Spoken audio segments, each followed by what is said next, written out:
Now with a purge solenoid or purge valve, the easiest way to test it, and you can do it quick, I'll show you right here in this video. Start the engine. I want you to listen to the vacuum leak.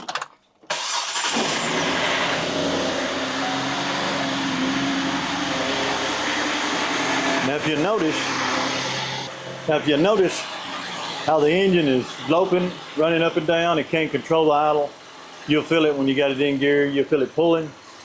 And this is a main issue of uncontrollable idle, lean mixture, evap leak. So let me show you what I've got going on. Now we're going to unplug our evap. We can move this hose up out of the way. Push on the back of this, we'll unplug it. The thing is we don't want the computer trying to control that, because if you leave it plugged in and it's commanding that to be on, it'll throw you off, you'll think it's leaking. And then you're going to push this in and pull this hose off, and you hear that leak? Because this valve is always closed, it shouldn't be leaking. Some trash or something got into it. Now listen, here that engine just went down. Now it's trying to change the fuel trims, and this will take a minute, but it will smooth down. It's not much to take this off. We're going to take and remove this 10mm bolt. We're going to turn it sideways and we're going to lift it off. So let's do that. We're going to cut the engine off. We'll do that. We'll do that next. Now with a 10mm, we can get under here. We want to break it loose. We don't want to break anything. Now it helps. We know it's bad, and I've already got a new solenoid for it. Now if you look at your solenoid, you'll see right here where this bolt is. This bolt, 10mm bolt, this is a GM. We're going to pull the bolt out, and we should be able to turn this slightly and just pull straight out on it. We're going to wiggle it, we're going to pull her straight out.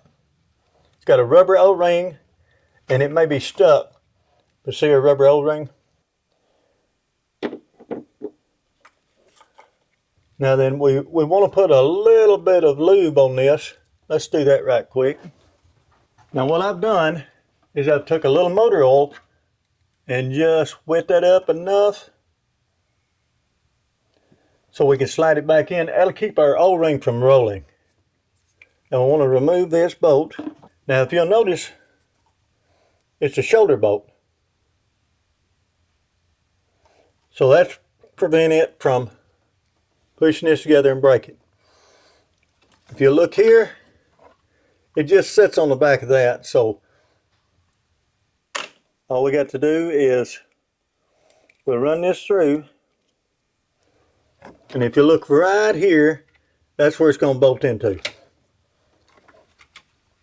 So we're going to wiggle it, turn it back and forth just a little, get her on there. If it feels weird, it is weird, so be careful on that. Get our bolt started. Make sure it's started.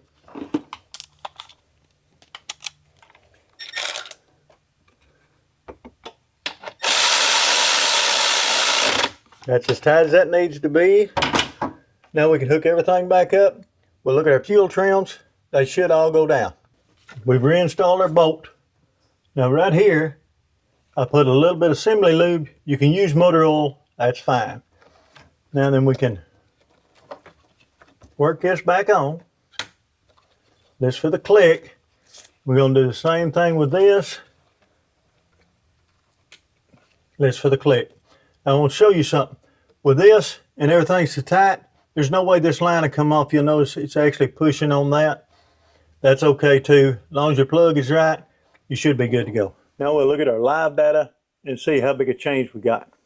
All right, let's get everything we want up here.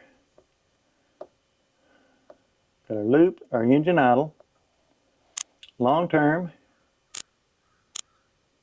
and our short term. Let's get them pulled up. And I want you to look at the RPMs and the fuel trims now. You'll notice long term and short term is at 30. Let's let it run and see what happens.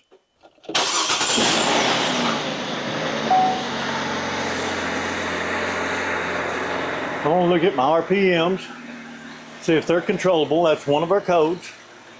It said we had We're still in open loop. Nothing's going to happen until we get in closed loop. Now we're in closed loop.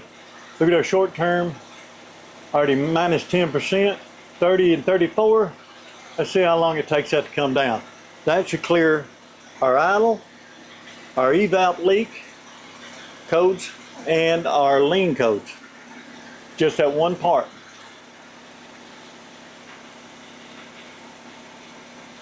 Our idle's coming on down. Seems to be more stable than it was before, jumping up and down.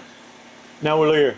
Short term is minus 25, and it's bringing our long term on down. It usually don't take a whole lot of time for it to bring the long term down, but it does take a minute or two, you know. Because when it sees a drastic change, it bumps it up a little to see if it can fix it without just bam into a whole lean condition, kill the engine. So it's adjusting it slightly. Look at our short term and our long term. Look at our engine idle. It's a lot more stable. There, that took care of our lean codes right there. We're not in the red no more like we was before. We're still showing a little rich. It's still bringing them down. That's going to help on fuel economy, performance, the whole thing, just that one valve. Now she was also having trouble when she go to fill it. It would be hard to start, and what it is that was open, and that was allowing it to pump gas into her canister, and then first thing it's doing is pulling those fumes out. Shouldn't have been fumes. It should have been fumes, and instead it was pure gas. Now then we're going to look at the evap control. See, we're at minus 8. See, it's still running a little rich, but we're so close on our short term. As it heats up, that'll all get closer to zero. Everything will, I promise you. Now I want to add one more thing to it. I want to add our purge control and see how much purge. See, purge is what it does is it pulls the raw gas out of the canister that gets captured and burns it. And it's probably doing that right now. So let's see, let's go back, and we want to see purge duty cycles.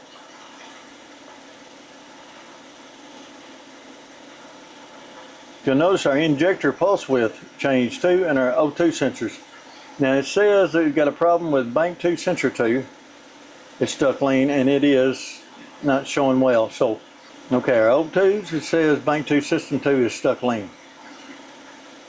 We'll take a look at all them next, because that's the only thing I'm not sure of, because you want to fix what you know is wrong before you go and work on something and replace it, and it'd be a whole slew of other things. So you got to make sure that you're right there. All right. If you look, it's actually purging.